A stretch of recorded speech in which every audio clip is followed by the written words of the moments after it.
Hello, and welcome to Mystic Dog Mama, the podcast for soul led dog mamas, where you'll discover how to best nourish your dog and yourself, mind, body, and soul. I'm your host, Dr. Alexia Meller. Hello, and welcome back. It's so wonderful to have you here. Oh my goodness, this is such a fun episode. To celebrate International Podcast Day, which actually takes place on September 30th, this week's episode is a Spotlight Series episode where I talk with fellow Mystic Dog Mama and podcaster, as well as an author, coach, and medium, Maureen Scanlon. You know, when you meet someone and you think to yourself, oh my goodness, this person is just so cool? That's how I felt meeting Maureen. Maureen has an incredible backstory that includes being in an abusive marriage and then making her way as a single mother. And she also shares how her dogs were pivotal in her self-love, self-awakening journey. But what is most incredible about Maureen is her resiliency and her ability to transform past pains and difficulties into the very strength and gifts that she now uses to support people as an author, coach, and medium. In this episode, we cover so much interesting stuff. Maureen talks about how she discovered her amazing gift of talking to dead people and how you can nurture your own gift. She also talks about how to have no regrets, and no, that's not a typo. And we go into so much more about what exploring the spiritual path can teach us about choosing the version of ourselves that we want to become. Maureen leaves us with really useful and practical tips for developing compassion, starting with self-compassion, and creating the life we love, and how we can learn all of this from our dogs. And she shares the reminder, just in case nobody has told you this today, you are amazing. I've left links to Maureen's podcast and website in the show notes, so be sure to check them out. And to celebrate International Podcast Day, I'm doing a giveaway. Yes, that's right. I'm giving away a free copy of my brand new ebook, The New Approach to Feeding Your Dog Fresh Food. This really is the ultimate guide to simply and easily making your dog fresh food. It's not a recipe book. I actually teach you the basics and fundamentals of putting a healthy diet together for your dog so that you can totally customize it based upon your dog's needs, what's available to you, what's in season, and what your dog likes. No more guesswork and no more worry that you're not doing it right. I include information on how to feed raw meaty bones, how to calculate raw meaty bones, how to work out how much food your dog actually needs to eat, how much of each ingredient they need, and I even include bone broth recipes, garlic guidance, and weekly meal planners and shopping lists. And because this is the new approach, I've also included information on food energetics and the energetic profiles of the most common foods you're probably going to be feeding your dog, as well as some really easy well-being practices that you can start implementing today. So if you'd like to enter the giveaway for your chance to win the ebook, all you have to do is write a review of the Mystic Dog Mama podcast on Apple Podcasts, take a screenshot of your review, and DM me the screenshot on Instagram at Mystic Dog Mama. Or if you'd prefer, email it to me at alexia@mysticdogmama.com. All of this info will be in the show notes.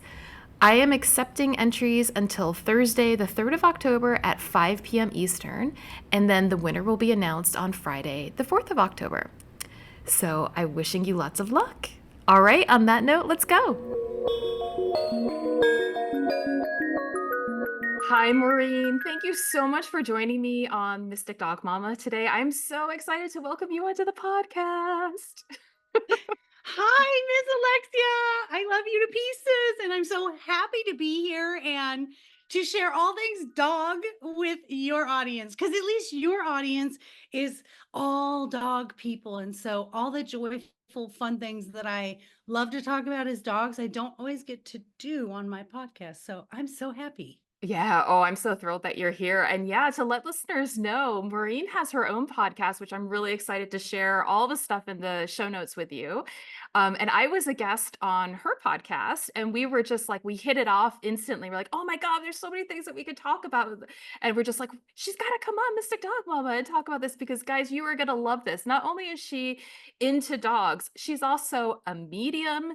She's a coach that helps out with all things like relationships, life, everything. She she's just so cool. She has such an interesting story, and I just know that you guys are really gonna enjoy hearing from her today. So, I'm thrilled that through happenstance, we met through the podcasting community, and that is the beautiful thing about this community is, like, there are just so many interesting people with really interesting stories, and you get to talk to them and bring them onto your podcast and selfishly indulge in a conversation for an hour.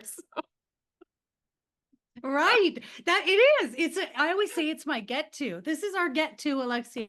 We get to meet people from our home, from our desk, and literally, yeah, self-indulge. I mean, it's my benefit. It's always like this gratitude that I have after a podcast or meeting you. It's like, oh, she gave me a high. Like Yeah. I get her, she got me. And I just felt it with you.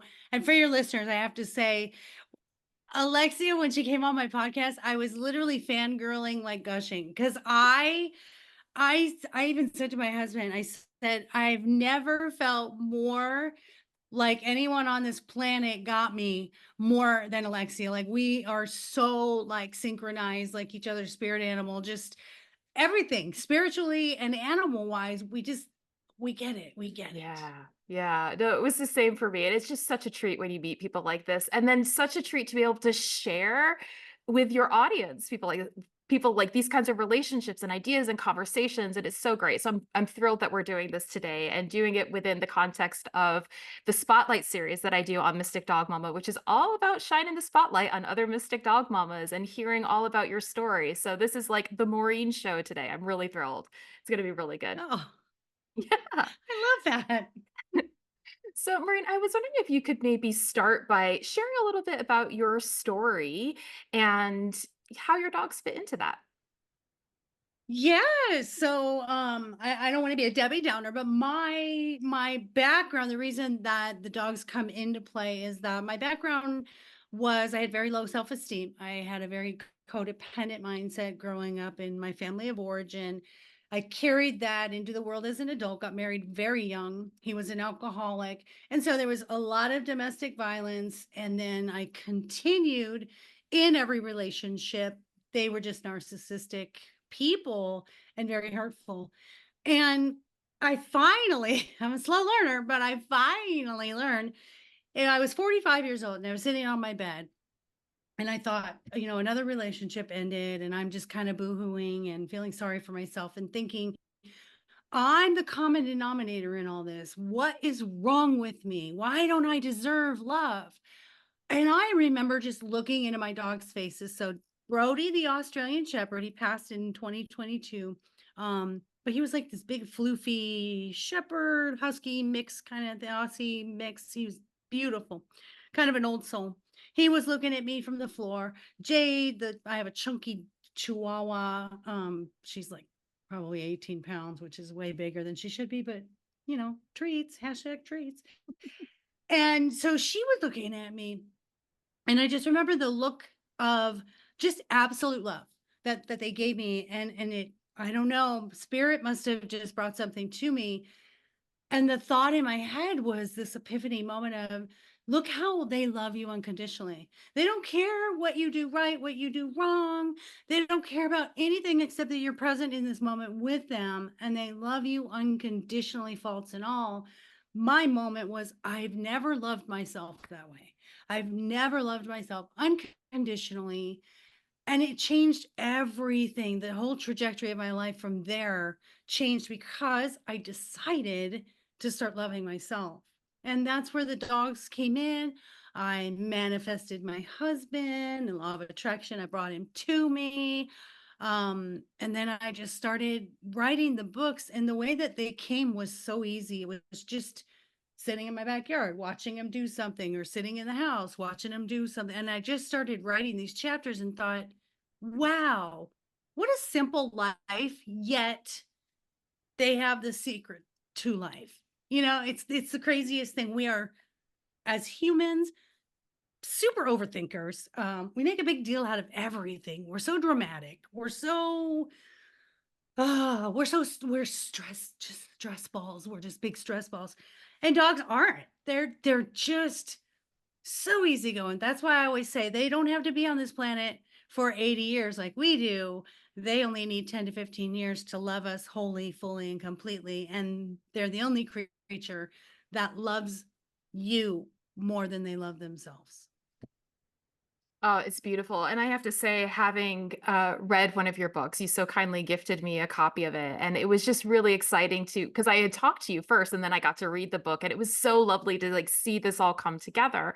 And one of the things that I love about the way that you talk about your dogs and the way that they have helped you see certain things is I mentioned it to you when we were talking for your podcast, but something I see coming up a lot is about this. There's a little bit of contention around what it means when we say that our dogs are our mirrors. That I think there's often a misunderstanding that they are directly reflecting back to us. And sometimes they are. But I think really, and this came through for me in your book, is that what they're really offering as a sacred mirror for us is they're showing us a different perspective. They're showing a different way of being. They're highlighting things that are actually within ourselves that we may not have seen, or and that includes the shadow side of things, but it also includes, like you were just saying, like total joy. Like, what if I actually allowed myself to live from a heart space and simplified the way that I'm engaging with the world? What would that actually look like? Is that possible for me? And through seeing them reflect that back to you, it becomes this path of self inquiry that can lead to such profound revelations. So I think it's just beautiful that the work that you're doing. And I just wanted to highlight that around the conversation of mirroring, because it was just such a perfect example of how they offered you a different way of seeing yourself and being in the world. And that's just such a gift, such a gift. They absolutely did, and I love that. I love that perspective that you say they're mirroring us.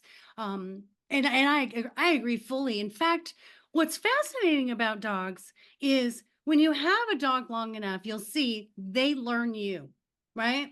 It's there are no bad dogs. There's only bad dog owners, and they learn you. And there's things that I do that my dog like knows I don't have to speak. I don't have to say anything. And I think that if you think about how you've learned things in life, what are the things that had most impact? For me, it was the people who loved me. It was when I felt most loved, when I learned the most. My grandmother was a super nurturing, loving woman, and I try to be her. I try to emanate being that grandma. I'm all about making food, and my grandma was all about the food. And the thing is you look at dogs and any animal on this planet, they can show more love without using a single word.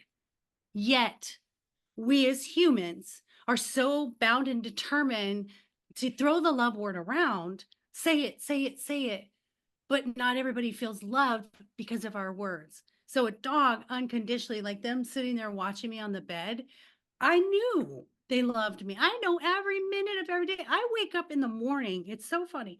My husband wakes up early, early, early. He's an early bird and I'm a night owl. So I don't go to bed before midnight.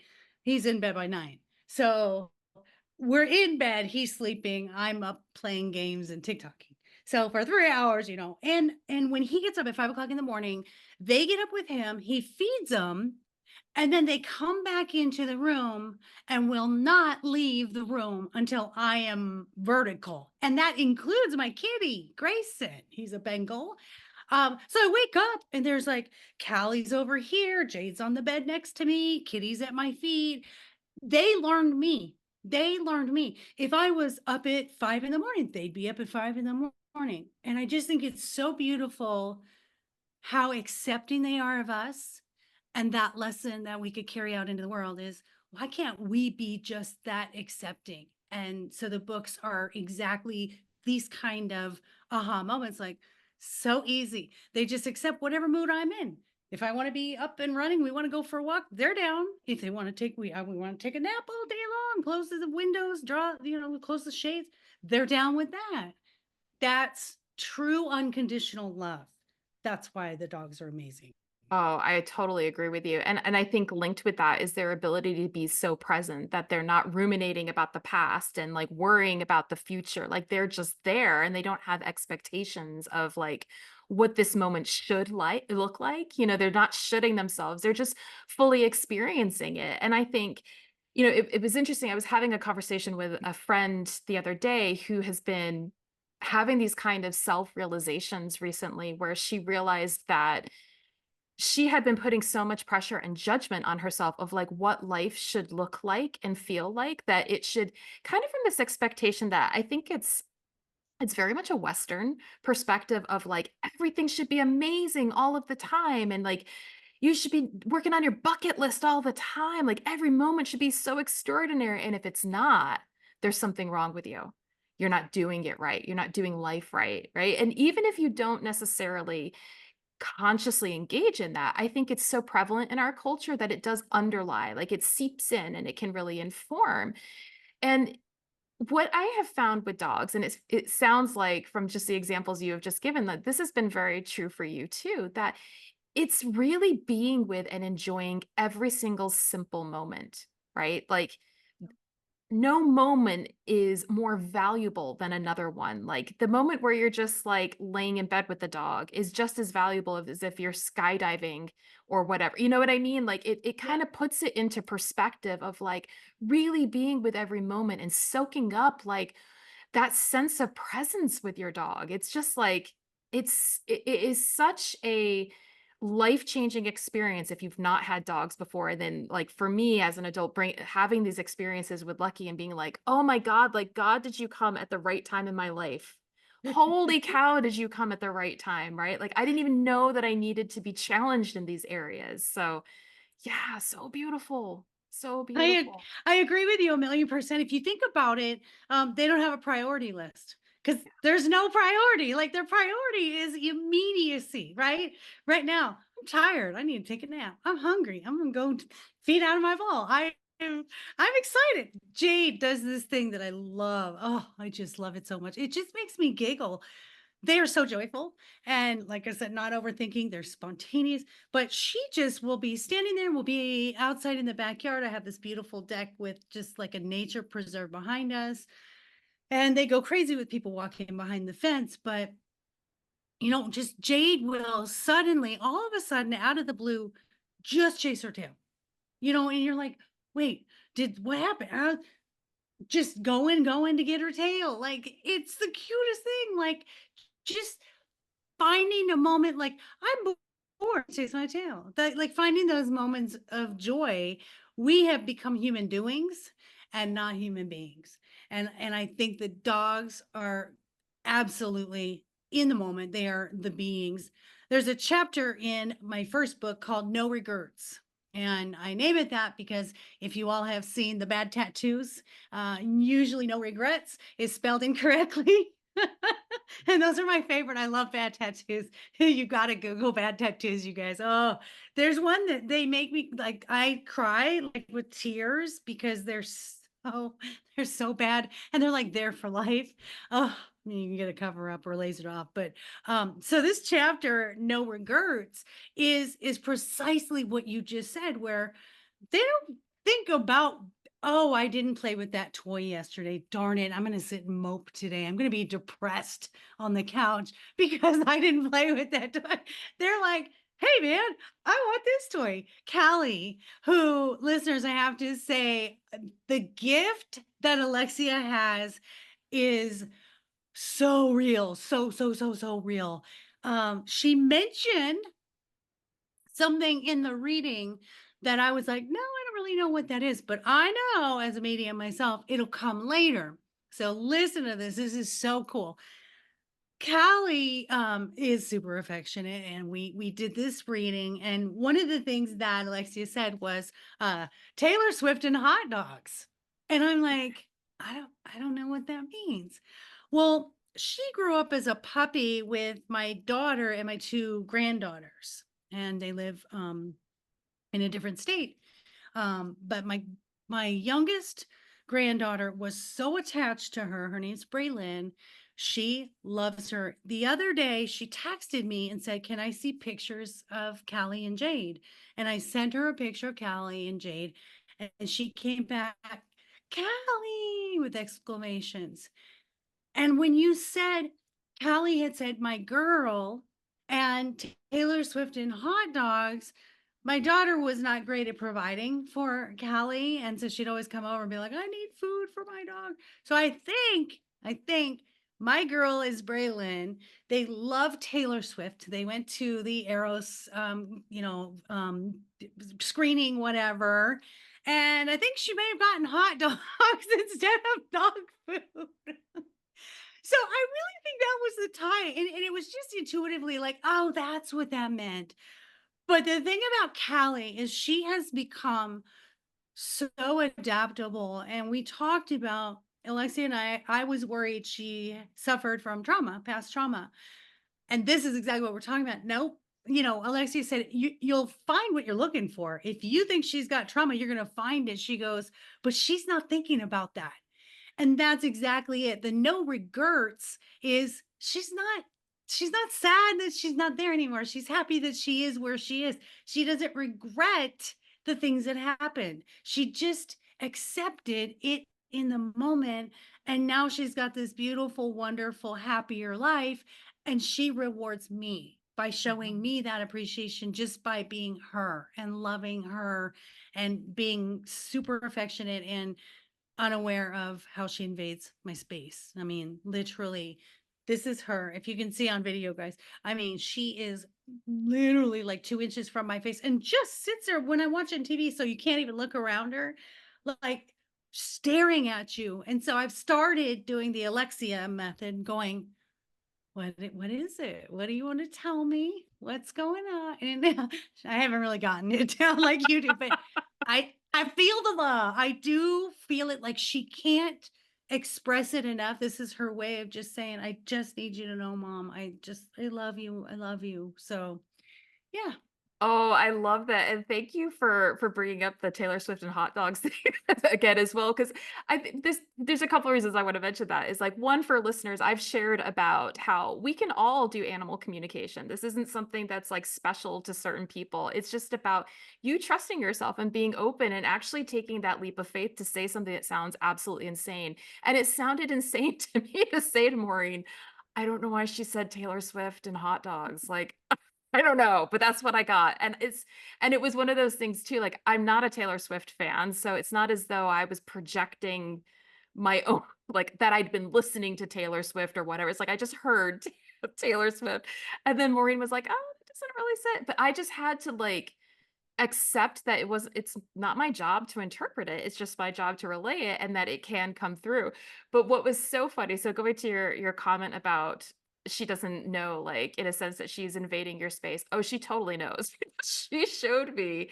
It was so amazing, listeners, that I had this image and I described it as like a billy goat. It was like she was like on all fours, like right up on Maureen's lap. Like she could there, like there was no space. They were one unit at this point because she was just like right there, right there. And she kept showing me like how much she loved that. And like she knew she was doing it. Like she was just gonna get up and be the lap dog that she feels that she is.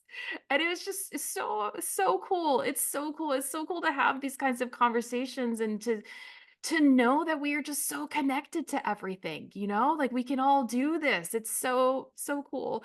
But I also, along those lines, I want to hear more about your experience as a medium, which I think is like just amazing. You were interested in like how I can talk with the animals. But I'm like, but you can talk to dead people. Like, come on, how cool is that? I see dead people. Um, so and it's funny.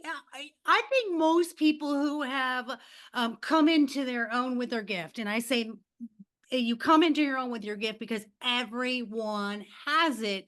We are at a different vibrational level and mind openness to accept it or not.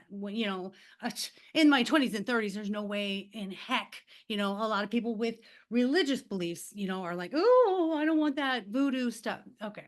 So it really is about your level of belief. So this is so crazy how this came to be for me. This was not something where I was like, let me read books on how to be a psychic. or oh, I want to be a mind reader. It just happened. And this is how it happened.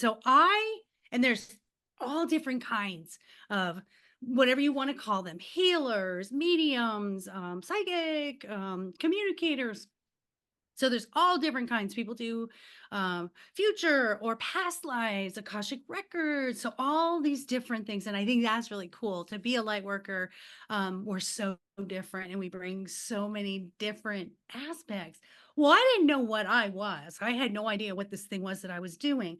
I am what they call a spirit guide medium. So when I do a reading for you, and I only do a 3 card reading, it's what is happening right now? What do I need to do?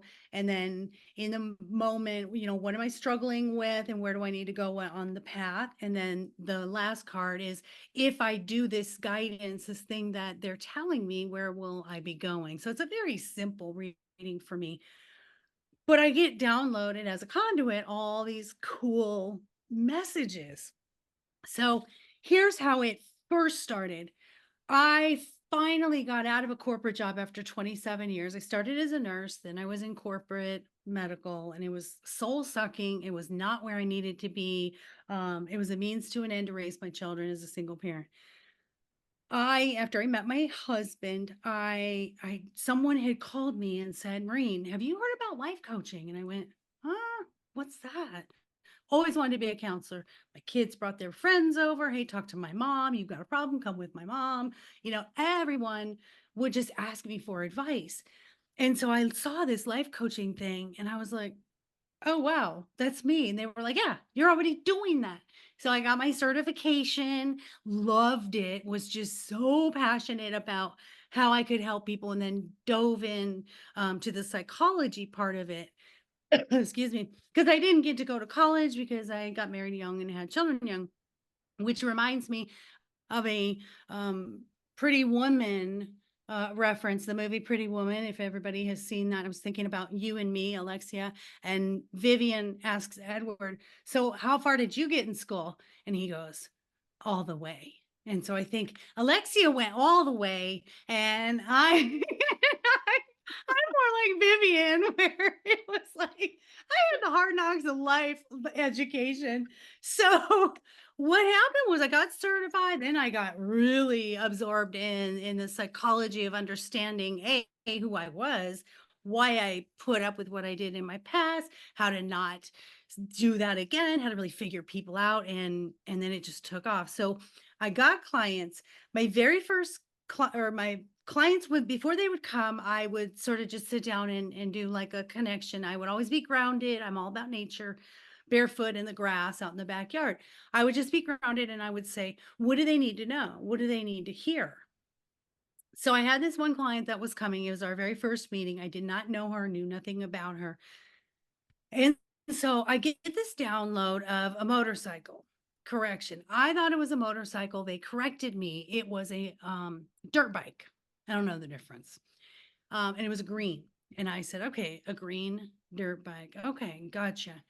And there was a couple of other things I can't remember. And so when she came for her coaching, she sat down and I said, hey, I just want to let you know I consulted, sort of with your spirit team because it helps me to really know where you are and how I can help you best. And I said, and they gave me green dirt bike. And she starts bawling. And I was like, I'm sorry, what's going on? Well, her brother had passed away 2 years prior, and he was only 27. He died from diabetes. And she was a very masculine energy. So she liked, monster trucks. She built skateboards, and she was a lesbian.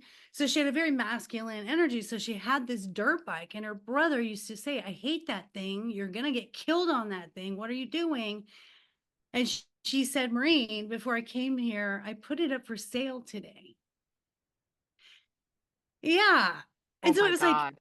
okay. So I'm like you, like, just get the information, give it, whatever it is, it is. And I got that. And then I was like, okay, told my husband, I was like, whoa, because at first it's like, this is freaky. Then as you start doing it more, you're like, oh, I get it. And I used to question myself. I'd be like, well, I need to define that more. I stopped doing that, just like you, the Taylor Swift and hot dog thing. Just say it. Just say it. So, oh, this one, I had a podcast guest, and this was not very long ago. This was incredible.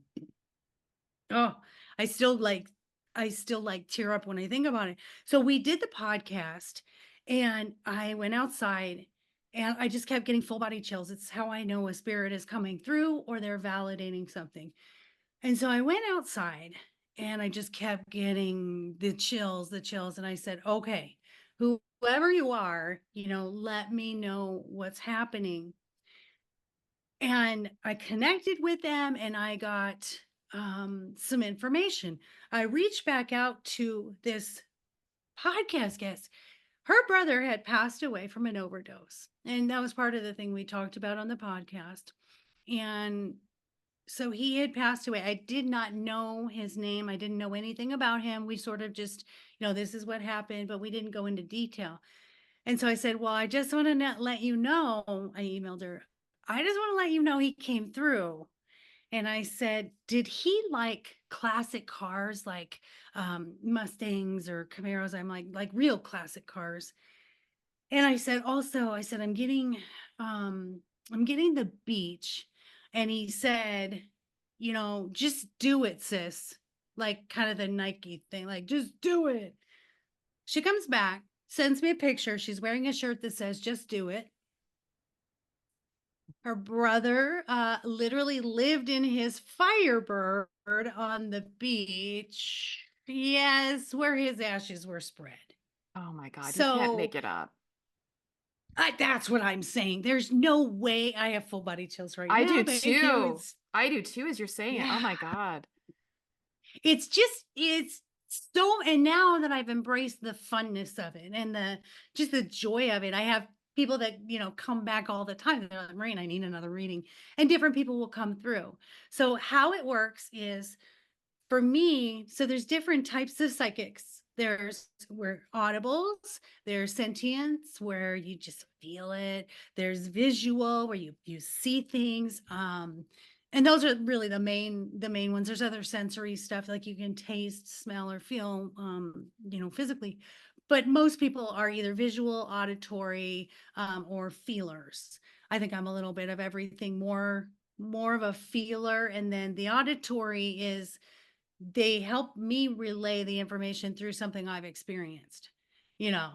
So, like for instance, they'd bring up like my coffee mug, and there's Brody. Here's my Brody, the Aw, boy that sweet that Bubba. passed. So they would bring up this mug, and I would say, okay, so someone really loves coffee, because this is like the mug that I use, and I absolutely love coffee. So they would give me that type of example. Well, what's really cool, it evolved into me being able to see who it was that was bringing the information. And I'll know if it's like a contemporary, like, is it a friend, a cousin, a sister, a sibling, or is it a little bit higher, like an aunt, but it overhere's on your mom's side, over here's on your father's side. Now, directly in front of me are guardians, protectors, and mentors.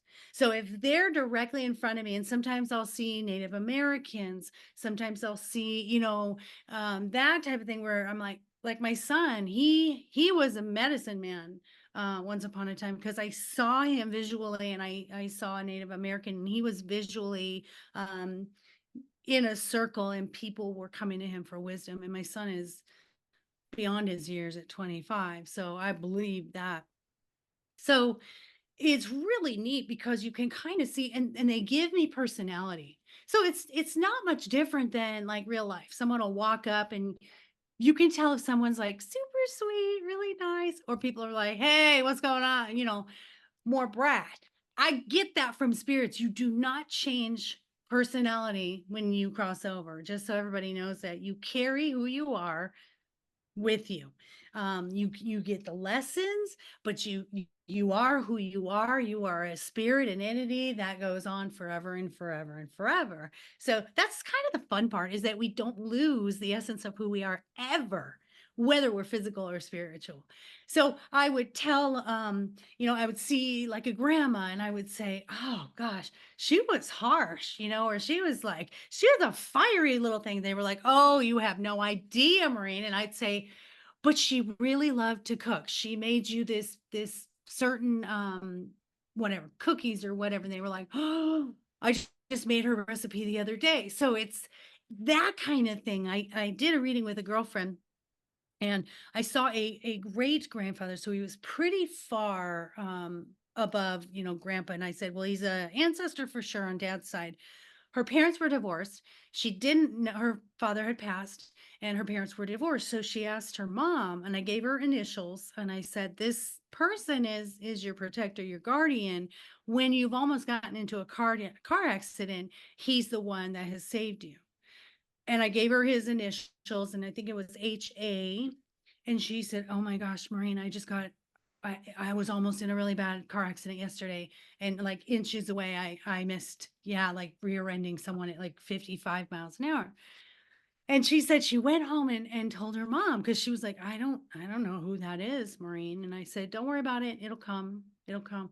She went home, said, Mom, do you know anything about dad's great grandparents or grandparents by the name of, I think it was Hare. I said, it's an HA name, which is really interesting.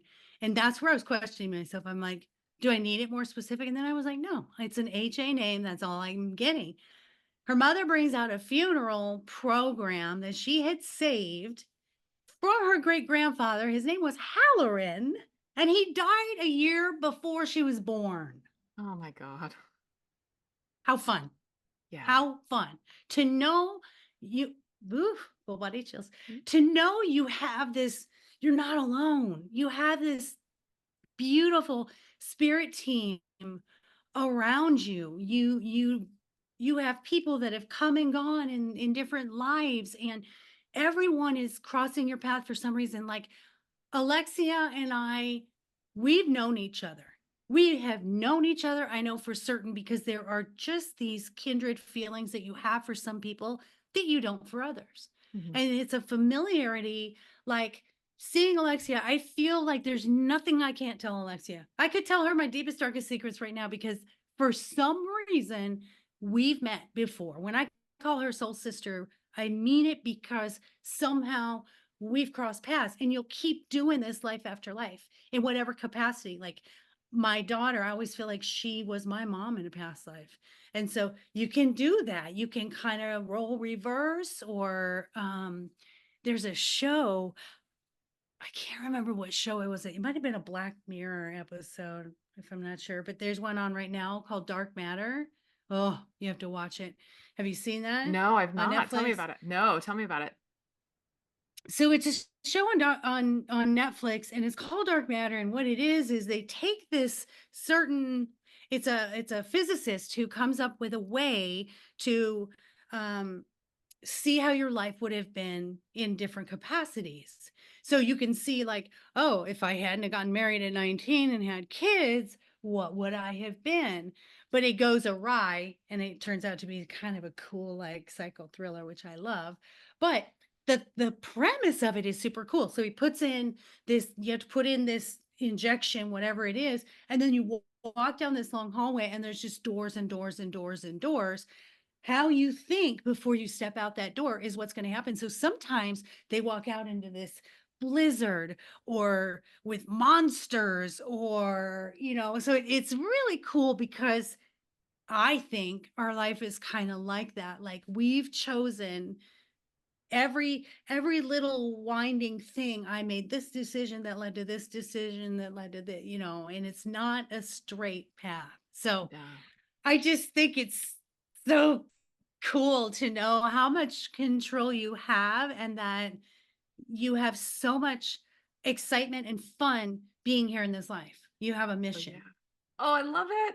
I love this so much. These are like my favorite things to talk about. I just love it. It's really interesting because, and I want to hear your take on this because some people say that there is no such thing as a past life, that actually, because everything is the now moment, everything is happening all now, right? And that when you're tapping in as a medium to somebody who has crossed, they're still right there, right?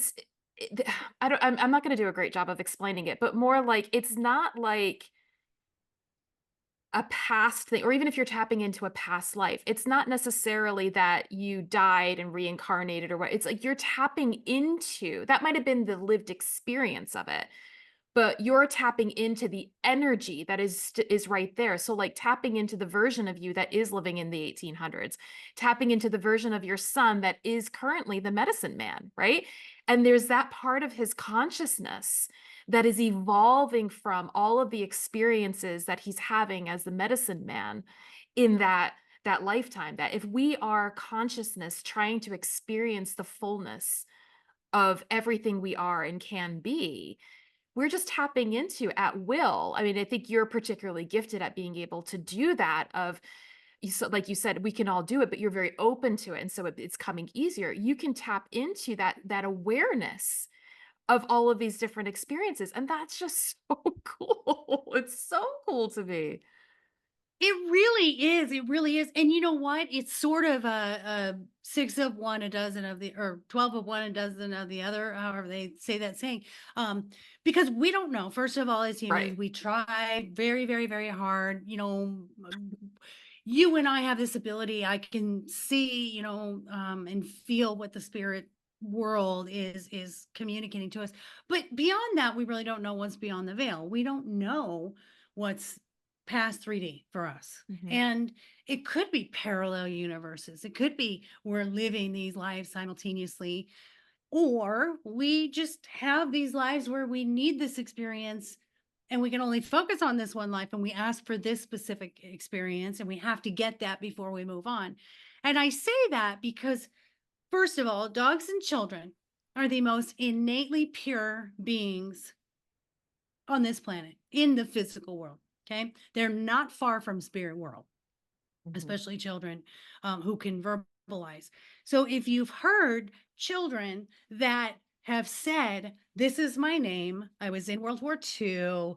This is the plane that I flew," or "I was in 9/11 and this happened." So it's indisputable. It's no different than questioning what I'm seeing in spirit world. We cannot question these children because they are closer to spirit. So in the reincarnation side, I completely believe it. But like you said, we could be living in parallel universes, but our brains are not equipped to understand the immensity of the other side. We're only getting peaks, literally when you do communication with dogs or I do a spirit guide reading, we're just barely opening the window. Just think of peeking out the curtains, and that's a lot for us. Hmm. So that's my thought on it. And either way, the beauty of it is that nothing ends. That's what Right. I love. That's what gives me hope. In everything in life now, I don't have sadness when someone passes.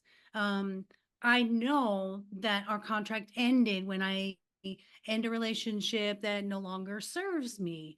It's so much easier to accept things that change, things that go away, things that what to a lot of people would be loss. For me, I have a bigger understanding now of the why it happened. Why did I ask for this? Why am I going through this? Instead of I have a bad I was dealt a bad, hand of cards, or why me, or and I used to think that way. I really Hmm. did. I went to a counselor when I was in a bad relationship and he said, "You talk like you're 80 years old, Maureen, like your life is over."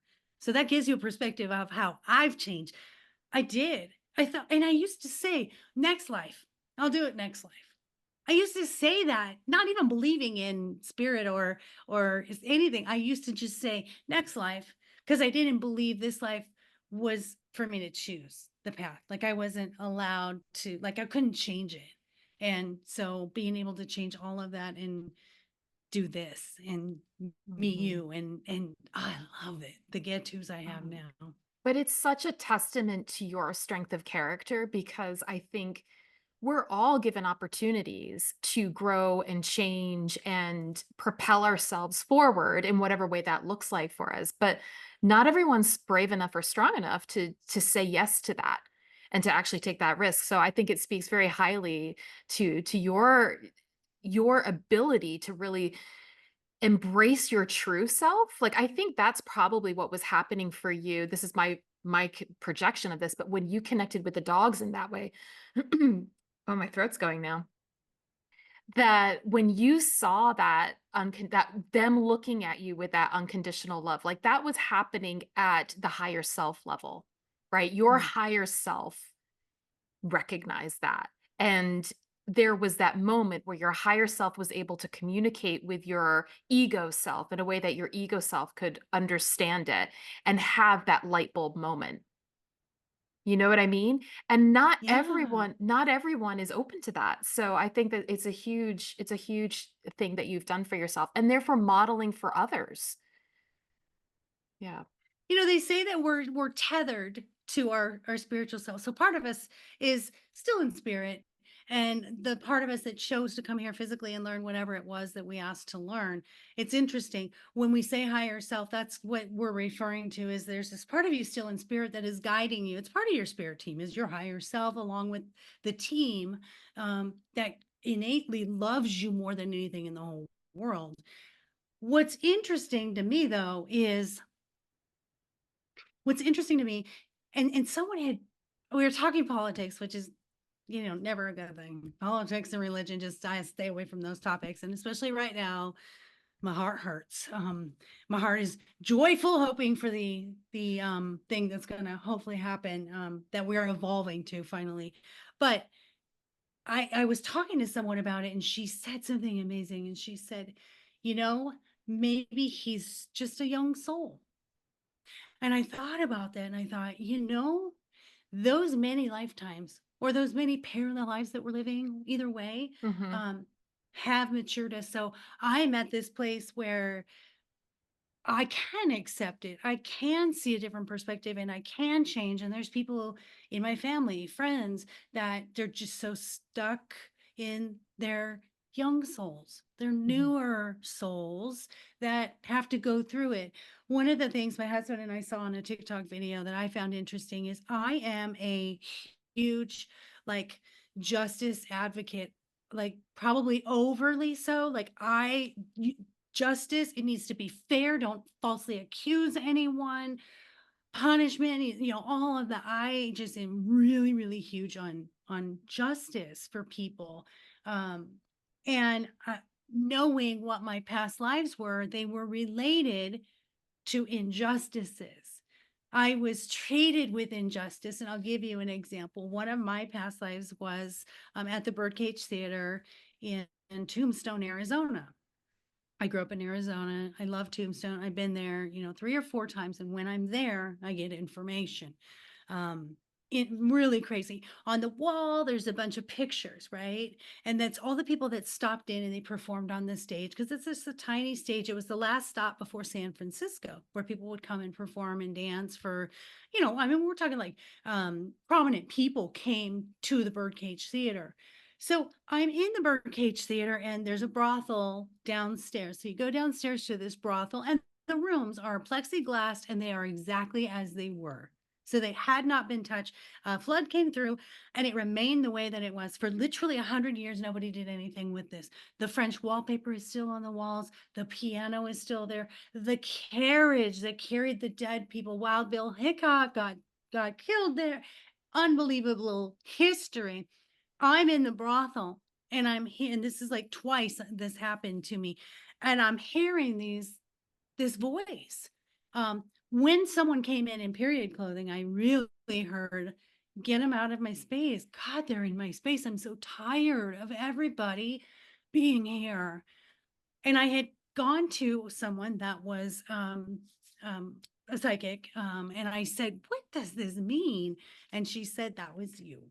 And that part of you that was still there and related to the fact that it was just so much." And I believe from my visions and my dreams that I've had about it, I was single, didn't have any relationship, and I was like the madam of the brothel and very protective of the girls, justice, right? Making sure nobody mistreated my girls or treated them less than because everybody was worth something in my eyes. Of course, I'll carry that through to be a life coach in 2024. So it's stuff like that. As I walked through the cemetery, there's a cemetery down the road from the Birdcage Theater, and I know I'm being long winded. And This as is I'm great. walking through the cemetery, so it kind of goes downhill, but it goes in these hairpin path. And so I was walking through the path and I would get to the middle and I'd be doubled over in pain. And so I thought, oh my gosh, someone got shot in the stomach right here, whoever this is. And then I'd walk away and I'd be fine. And then we'd go back around, I'd come to the middle and I was like, oh God, I'm going to throw up. And then I'd walk around and I'd be fine. And my husband was like, oh my gosh, honey, are you okay? And I go, I'm not downloading anything. They're not telling me what they want or what I can do to help them. And what we figured out once we left the cemetery and went back to the car, I was totally fine. I was like, oh, okay, well, so that's all gone.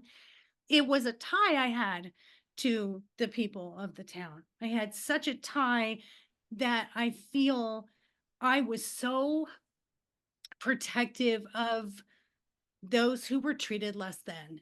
I with everything in my being know that I felt that way and I'm that way to this day. Like I'm so sensitive about do not mistreat anybody. I don't care who they are, and I've always been this way from and I write about it in the book from when we were in the military and I'm dancing with this 4-star general and I come back and my husband's like, do you know who that was? And I was like, yeah, it was George. We were laughing and having a good old time. I don't care about your prestige because I will have as good a time with the janitor or the homeless person on the corner as I will this person, who's prestigious or whatever. So I know that that's ingrained in my personality. I know it's in my DNA, and I know that every life going forward, it'll be the same. So I won't lose that. So that's kind of how I see that. Oh, I love that. I love that. And I love that you were able to piece these things together for yourself and gain a bigger, broader picture of who you are here to be and how you can use those insights and those skills and that way of being to actually support you and other people in this current life. Because I think that's something that some people can get really hung up on like, who was I in a past life? And I think it's always important when we're looking at that stuff. Like, obviously, I love all of this kind of stuff. I think it's so interesting, but I think it's also really important to look at what is the wisdom that can bring me in this life? Like I'm in this life for a reason. And if I'm made aware of anything else, it's so that I can integrate that in and do something in this life rather than just getting obsessed with what was I in a past life kind of thing. Yeah. Absolutely. I mean, think about the information overload we would have if we knew every life that we had. If you're an old soul, you've had hundreds and thousands of life. Can you imagine the information overload? So the blessing for me, like you said, if I just get a couple, I've had just a couple that I know that I know that I know.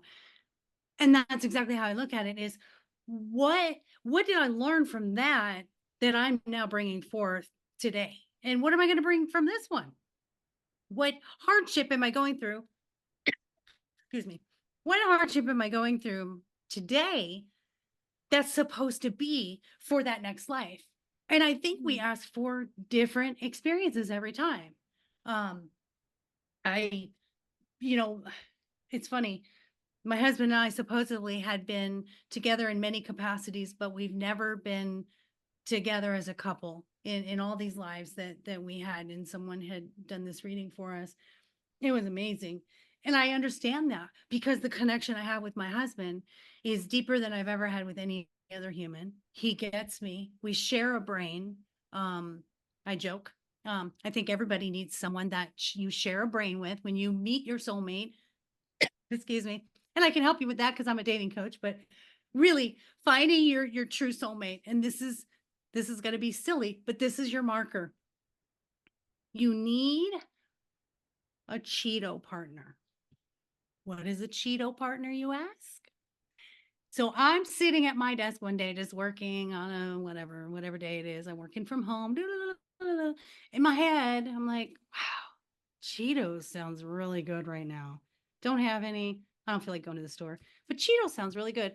I'm working. 5 o'clock rolls around. My husband walks in the door with a bag of Cheetos. So I'm just saying, you gotta have a Cheeto partner because that's you want them to know you in ways that you don't have to tell them. I mean, communication is important, but there's that intuition between you and a dog.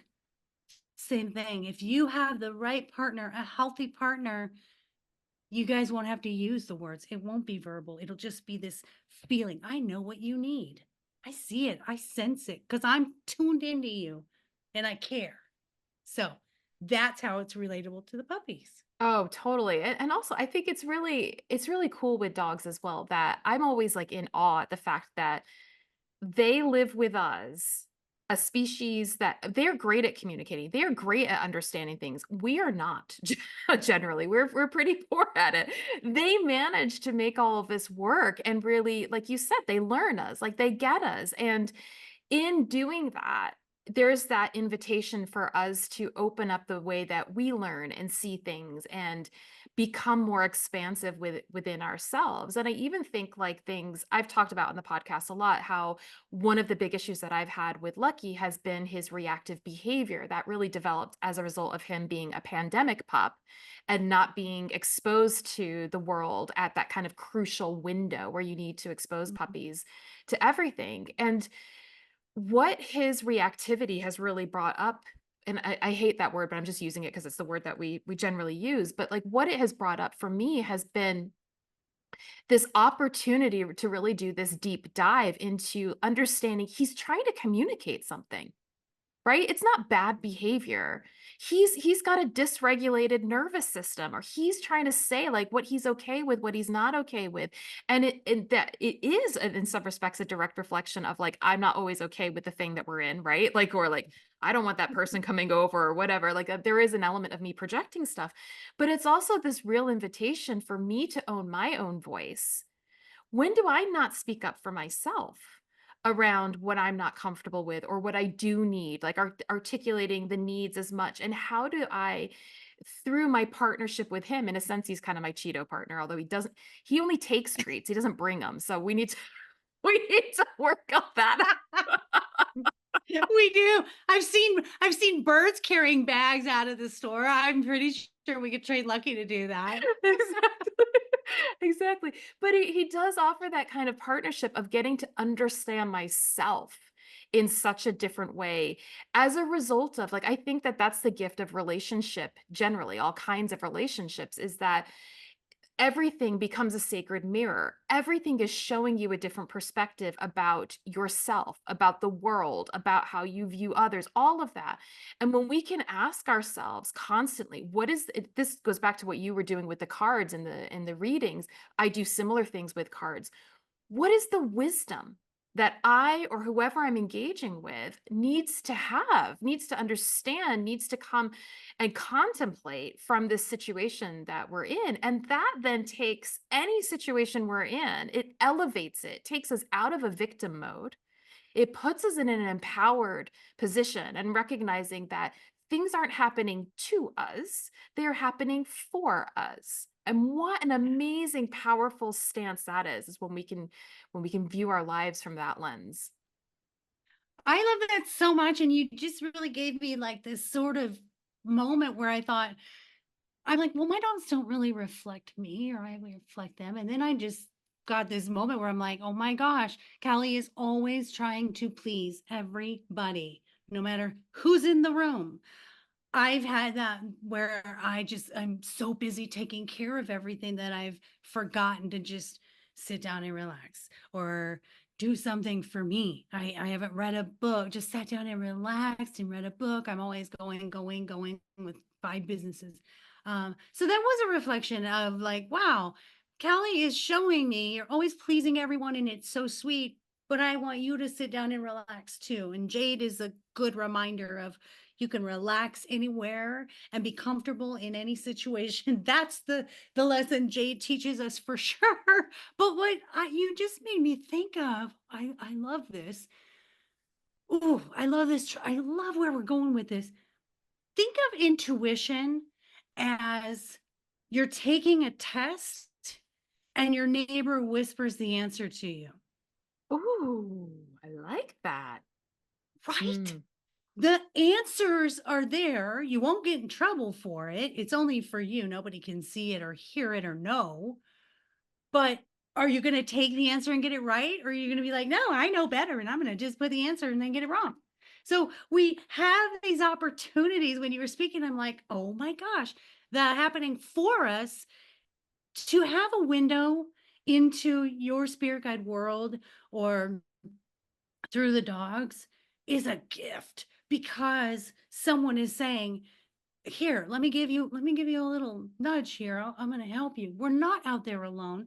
And I Mhm. know a lot of people have faith for that reason. And I am not opposed to anybody believing in something that gives them hope and moves them forward. If it is for good and it is for light and love, I am all about that. But I do believe if we're more in tune to the intuition, we're getting the answers. We're getting Mhm. all of the answers that we need. Think about the moments in your life where you had the darkest cloud over you, or you were the most closed minded, and how you didn't hear anything. You didn't see anything. You didn't see the signs. You didn't get the answer from your neighbor because we weren't open to it. We were too surrounded by this dark cloud bubble, whatever you want to call it. What do you think of that? Oh, I love it. And I think it's so timely for things that I've been thinking about lately, especially as I feel like we are in this huge paradigm shift where, you alluded to it with like the politics and stuff that's demonstrating. It's a reflection, right? It's an invitation for us to see where are we at and how do we want to respond to that? What is that showing us about ourselves and what are the choices that we want to make in response to that? And I think it's just reflective like in the US context. It's not just about that. It's a species context that's going on. We're being asked like, who do we think we are as humans? Who do we want to be? Who are we evolving into?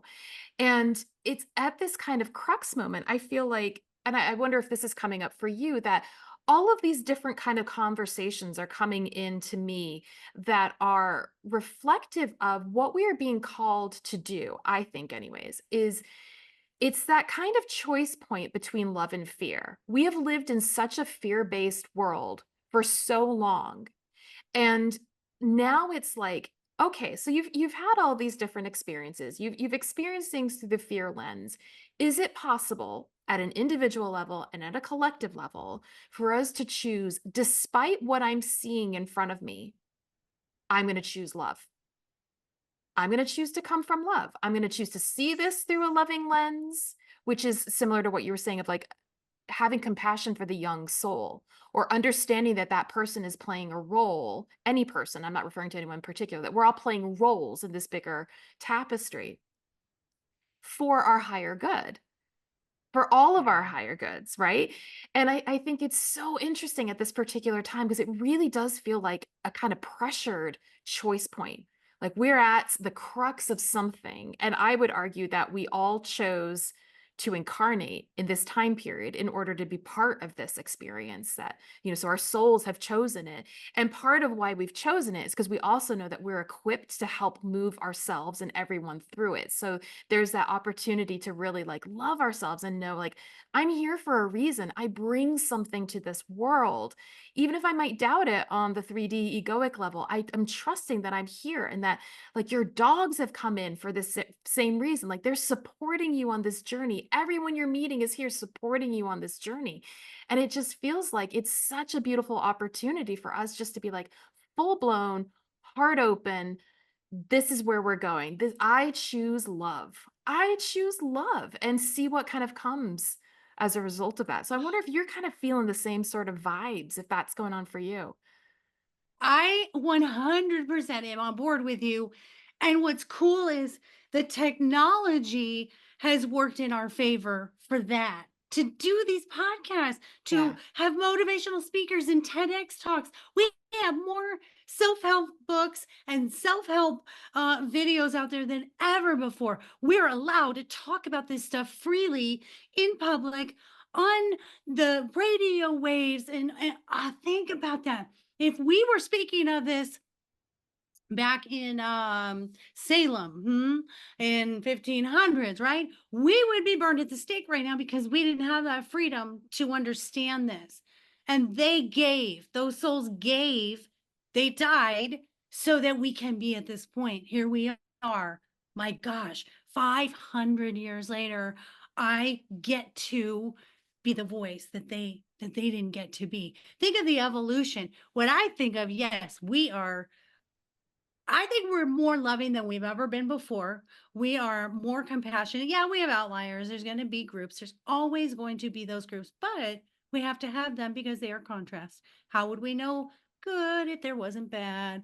How would we know sad if there wasn't happy? Right. So it's necessary to have the contrast, but as I think about it, we could move ourselves sort of to Atlantis if we would like to. And I'm hoping that we are more about unity and we're standing strong. Like, do not let anyone separate us. Let's not repeat history because history will repeat itself if allowed.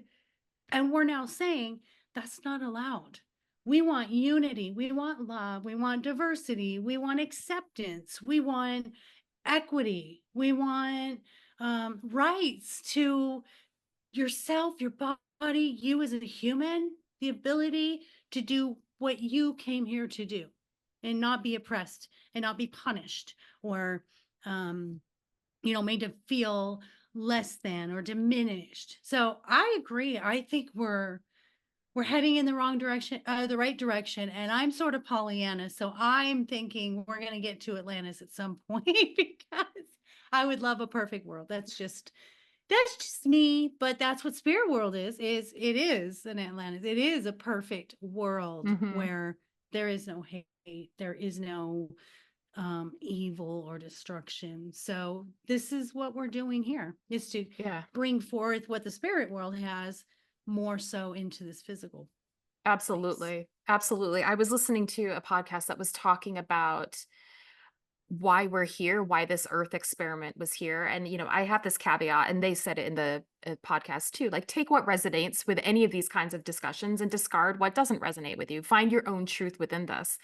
But what was being explained through these like light beings that were coming through and saying that this Earth experiment, where we came in forgetting who we truly are, was all about this very moment of, can we still choose love despite what's going on that seems negative, right? All the bad things. Is it possible for us to still choose love? Because if we knew that we were love and we knew this were all an illusion, for lack of a better term, like, that would be an easy choice, right? It's kind of like playing the video game that it's not actually real. It's like, well, it's kind of easy.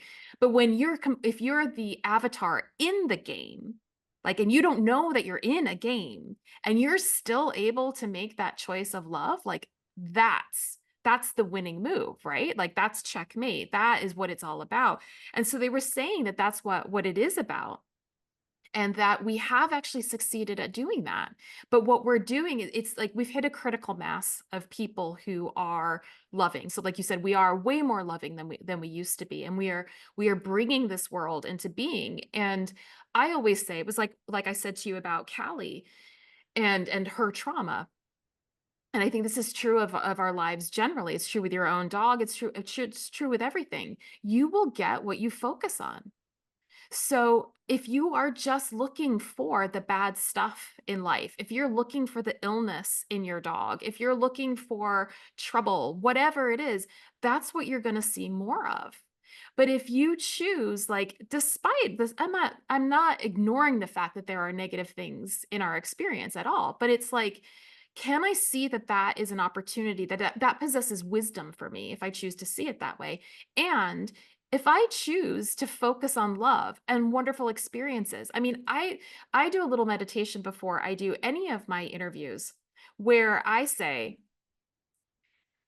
that I'm connecting to my higher self and I'm connecting through the most expansive love, that I seek and draw to me those beings through love that want and need to connect to whatever it is that we're going to be talking about, right? Like I put that intention and embed that in everything that I'm doing, that it is all about love. And fortunately, I hear some people who talk about trolling and stuff in the kind of podcast space.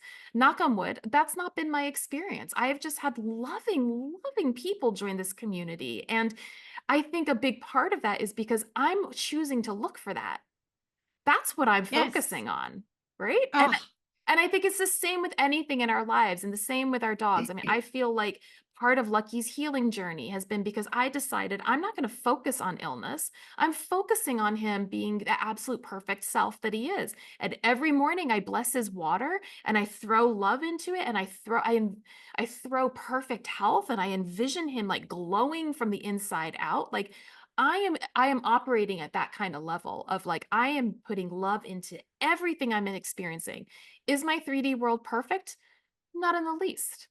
Not in the least. But my sense of self is not tied to this 3D. It is so beyond it, and I recognize that the good and the bad, everything is happening for my evolution and consequently the evolution of us all because we're all linked.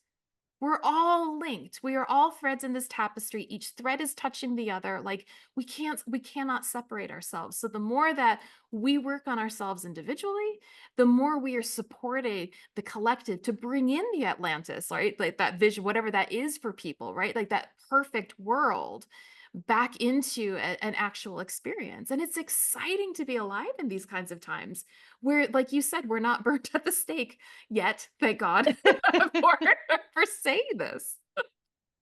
if ever we were more connected, if it's even possible, what you just said is literally the passion with which I coach, I write, I podcast, I talk, I speak. That is what I talk about because you'll see in my book, one of the things when my husband and I first started dating, he was as flexible as a steel bar. And we actually broke up after 4 months because he just was not willing to bend. He was this single man with his closet perfect and his pantry perfect. And here I had a teenager and dogs with hair all over and just this crazy life. Um, but we had gone on a trip and he said to me, you have to tell me when I do things you don't like, or if you see something about me you don't like. And I said, I'm not going to do that. And he said, no, you need to, you have to. And I said, I'm not going to do that. I am not going to focus on and put my mindset on seeking out the things about you I don't like. I would rather focus on the things that I do like, and I won't even notice the things I don't like. That, in a nutshell, is exactly how it is. There's things about my husband and I know drive people crazy, and I'm just kind of like, meh, it's him. He's hilarious. He's funny. He's my man. He's weird, but he's my weirdo. Um, it's that exact thing that I totally agree with you because how do we how do we how do we get to the space? How do we get to the higher space? How do we get to this higher level? I think what you said is exactly what I said. And I learned a lesson when I had written the books and it went and it was out and I got one 4-star that I was really upset about. And I read it and I was really upset. And I thought, why is this upsetting me so bad? Until I turned it around and I knew why it was a bad review. This person was a counselor. A lot of times, therapists and counselors do not recognize life coaches because we take life experience versus 4 years of a degree in helping um, our clients. And sometimes it's much faster. I've had people come from 20 years of therapy and 6 months of coaching, and they're like this new person. So this person was coming from a counselor mentality, did not like some of the spiritual views that I was bringing forth. And so I was able to say, like you, look at all the 5 stars. Look at all of the good stuff. I have someone in my life that's very close to me who just cannot get out of their head, cannot get out of themselves. They are very self-conscious and insecure and they don't want to leave the house and just they feel so bad about themselves and it breaks my heart. And I try to help them consistently. we would go um, to this mall in Arizona when I lived there, and we would walk around and have a day shopping or whatever. We would walk in somewhere, and she would say to me, "Did you see her giving you a dirty look?" And I'd say, "No, didn't, did not see that person give me a dirty look." I'm like, I don't care. I mean, I was like, I really don't care.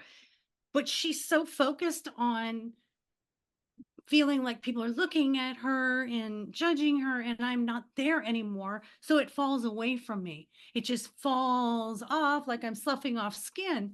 So as we're walking around this shopping trip, ironically, a girl walks up to me and says, "Hey, would you talk to us for a minute? We're doing a project for our school for college on what is the key to happiness." And I'm like, "Well, you just found the right person." And so I sit down and she's filming me, and obviously I can talk. I'm like, "Oh, so this is what you need to do. This is the key to happiness, Mom." And I get done, and the person I'm with is like, mortified. Like, "Oh my God, how can you do? Oh gosh, I can't breathe. How can you do that? Oh, that's like hell for her. That would be purgatory if you made her do that." And I can't wrap my brain around that. And that is that mindset of younger soul, newer soul. And I loved what I just did. I could bring something to people. For me, it's always about paying it forward, be the voice my younger self needed, because I didn't have that when I needed it. I didn't have someone to uplift me, encourage me, give me hope. It was this climbing that rope in gym. That's how my life was. Because there was no one there to hold a hand up. So for me, life has always been about justice, helping others, lifting others. We're not stepping stones. We are rungs on a ladder for one another. There is no competition, only collaboration. So when you have that mindset in society, you're always going to be inclusive. You're always going to want unity. You're always going to want love and compassion. But if you're not in that mindset, you're going to be stuck in this life without that growth. When you go, when you transition, you may have to do that again. You may have to keep trying until you get it right. I don't know how many times it took me. Maybe it took me 1,000 tries to get to where I am, and that's okay. I got here. Yeah. That's all that matters. Oh, I love this. Oh my God, Maureen, I could talk to you for flipping hours on end, I tell you. It's so fun. It's so fun when you have these kinds of connections because it actually is really rare and it's really, really lovely. But I'm wondering, like, really quickly off the back of what you were just saying along those lines of how do we learn those lessons for ourselves? Like, how do we step into a more compassionate space, self-compassion starting first, and then how that translates to being compassionate for others? What are maybe some tips that you might be able to give some listeners from your experience as a coach, and also like maybe some downloads you've gotten from spirit that might be helpful for people to take some of those steps for themselves? Ooh, I love that. I just happen to have a couple of acronyms that you're just gonna love, and it's doggy related. I did not take them out, but so here's my acronyms are you're just gonna love this. I'm so sorry. Hold on, let me get this. This was not Oh scripted. my goodness. It was totally not. I'm trying to find it. Oh my gosh. Okay, I can't find it. All right, off the top of my head, here we go. We're improving. All right. Okay, the first acronym is BONE. Appropriate. This is what helped me get from that place of I didn't love myself to I learned my self-worth finally. So the B is brave. Just be brave. Do things you've never done before, even if it scares you, especially if it scares you. If it scares you, it means there's growth. There's growth coming. So do it. Just push through the discomfort and be brave.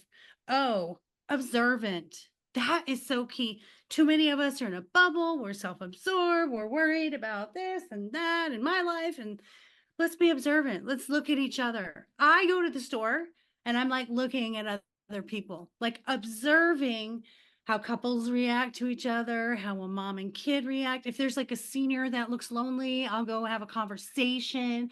I love to go to secondhand stores, thrift shopping, because I like to repurpose things for the earth, and we waste too much. So what's fun is I have other thrifters there, and because I work from home so much, I need some social, interaction. And I'll be observant of someone that's there alone, and I'll say, "Oh, I really like that. Yeah, that's cute. Oh, you found something really cool. I love it." Start a conversation. Get outside of yourself. You start those conversations, you get engaged with, and then you feel really good. I remember first time going hiking after my divorce. I mean, I'd been married forever, been wife and mom, had no clue who I was as mom or as Maureen. Who the heck was I then? And I remember going out on a hike and people were talking to me and they were laughing. And I remember getting in the car and doing the what was it? Sally Field in her Academy Award acceptance. They like me. They really like me. It was a moment of, oh, wow. You know what? I have a lot to contribute, and it isn't just being a wife and it isn't just being a mom. So I built up this confidence that I'm interesting, I'm worthy, I'm fun to be around. And then N is necessary. Take care of yourself. You have to take care of yourself before you take care of others. You cannot be 100% for anybody if you're not 100% for you.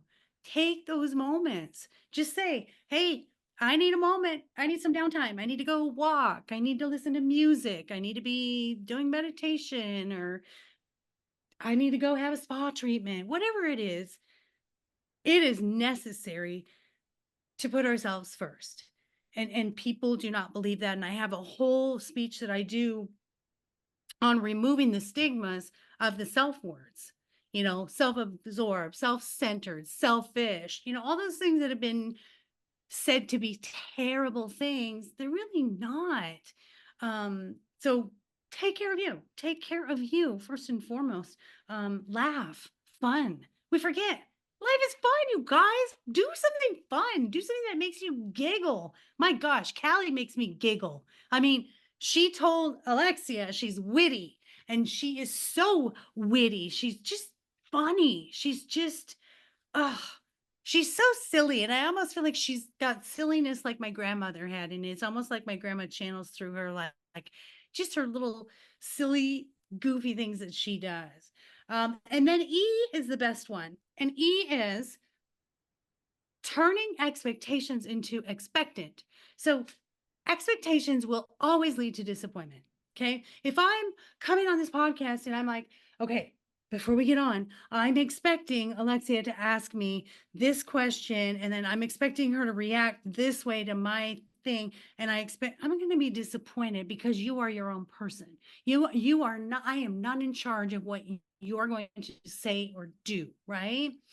We all go out into the world expecting, especially our loved ones, to behave a certain way. I expect you to do this. I expect you to do this.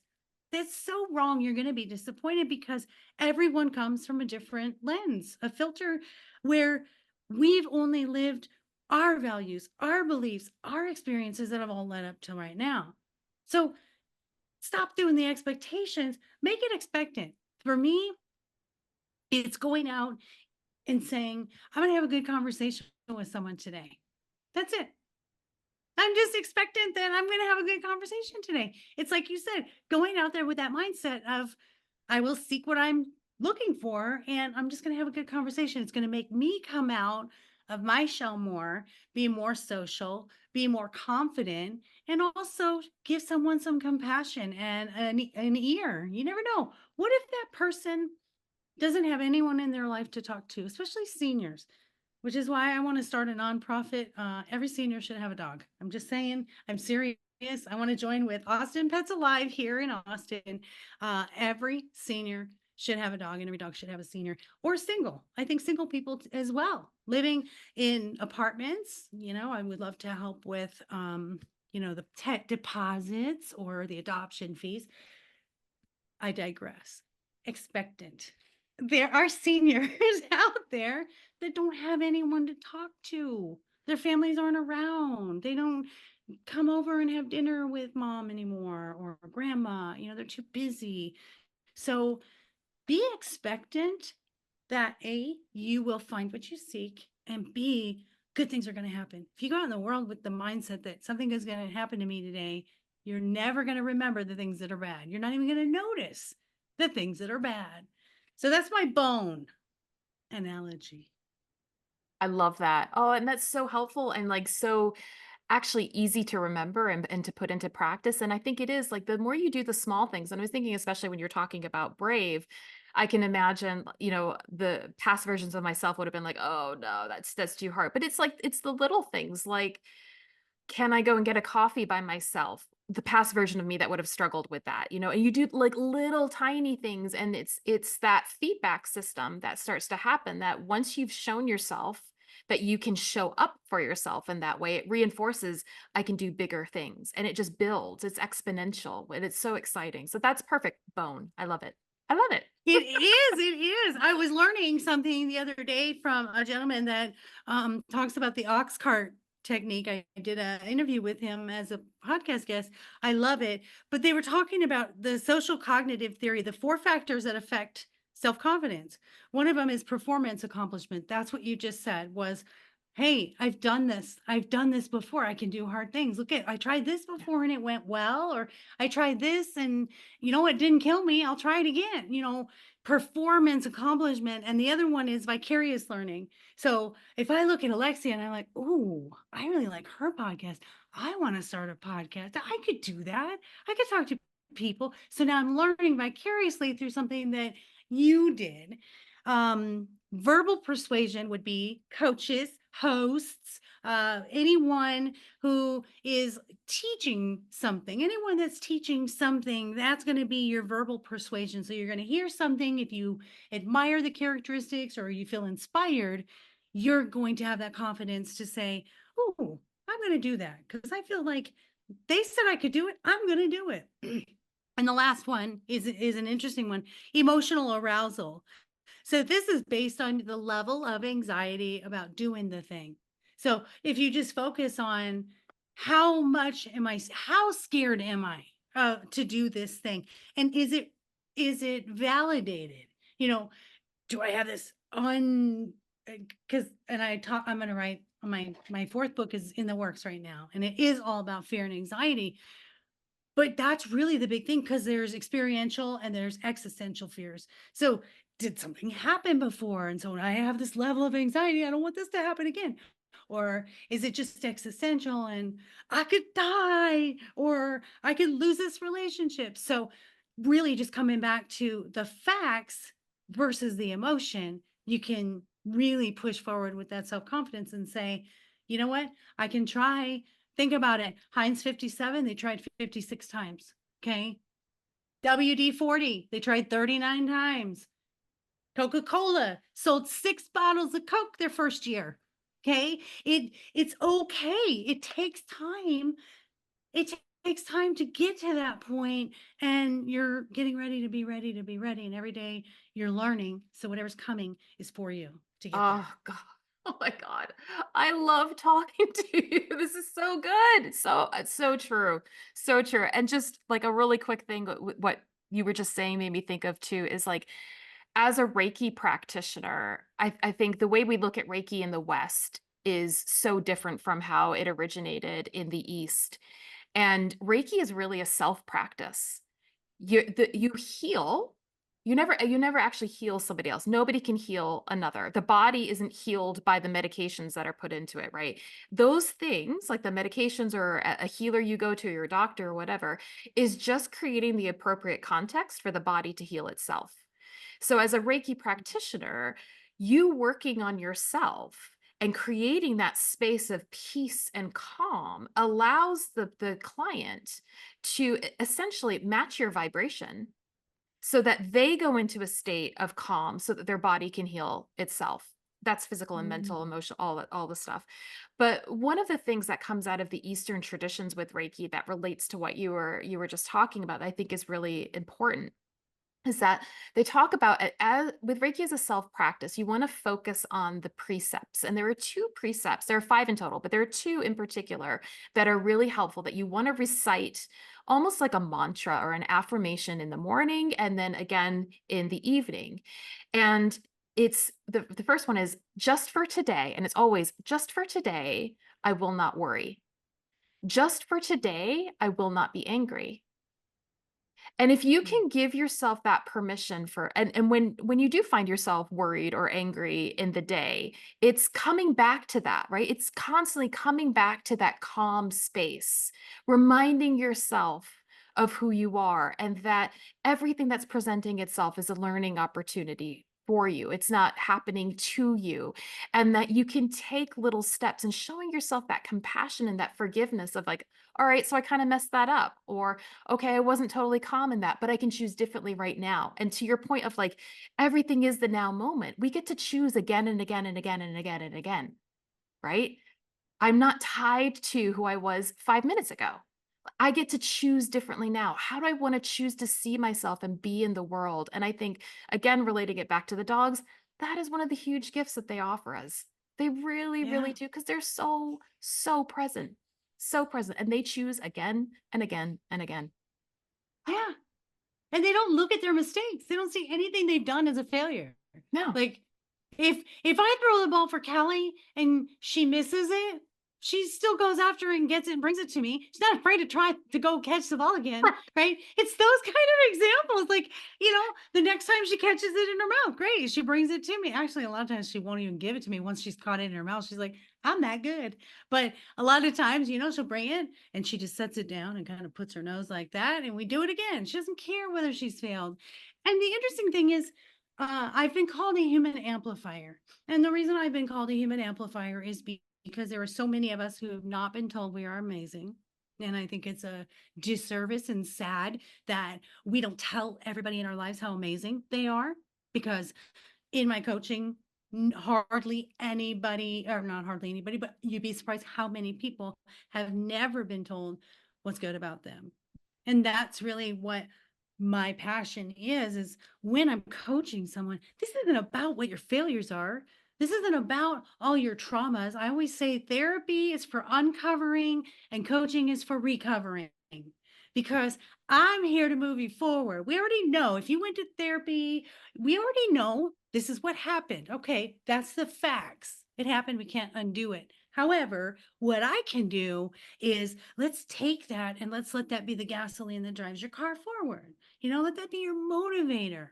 And so to me, when my clients come back, because we have goals, every session I make goals for you, and they're not these big old giant, measurable things, they're just suggestions. I tell everybody they're just suggestions. And a lot of people come back and be like, oh God, Maureen, I didn't do this thing. And I'm like, yeah, so I'm like, we'll do it next week then, right? They're like, oh, or if they do it, they'll go, Maureen, you'd be so proud of me. And I go, you should be so proud of you. You know, it's that kind of thing where we're so hard on ourselves and we're so Yeah. worried about validation that we're humans and we're made to make mistakes. We're supposed to. That's why we're here, is to learn. How do you learn if I mean, it's like saying I know what it's like to be poor when I was born rich. Like, I can't understand what it's like to be poor. So I can't succeed without knowing failure. I can't appreciate success without knowing failure. Mhm. So it's those little things. Just have mercy on yourselves, everybody. Just don't give yourself a hard time. And I love what you said about the hustle that they do today, the hustle that everybody does, having a side hustle and having 10 businesses and being an influencer, and everybody you see on social media is just getting it done and rich, and what it's all just a facade, because behind the scenes there's a lot more going on. And as a coach, I can tell you, those who look perfect in your eyes on the back end are very far from perfect. It's what they want you to see, and until they're honest with themselves, then you're only going to see what they want you to see, right? Mhm. So it's just very important to draw back in. When you're not doing something, this is something I tell everybody. When I started writing the books, I promised myself I would not write unless it felt good. And so there were days where I was like, I should be writing, but I don't feel like it. And then I would get up at midnight and be like, hey, I feel like writing. And then I would read 3 or 4 chapters, not pages, chapters. But I vowed I would only do it if I felt good about it. What's the point if I'm forcing myself to do something that doesn't feel good? How is that going to be fair to my reader? If I'm not giving you my whole heart and feeling super good about something, why would I expect you to feel good about it and read it if I wasn't feeling good about writing it? So in life, let's do that.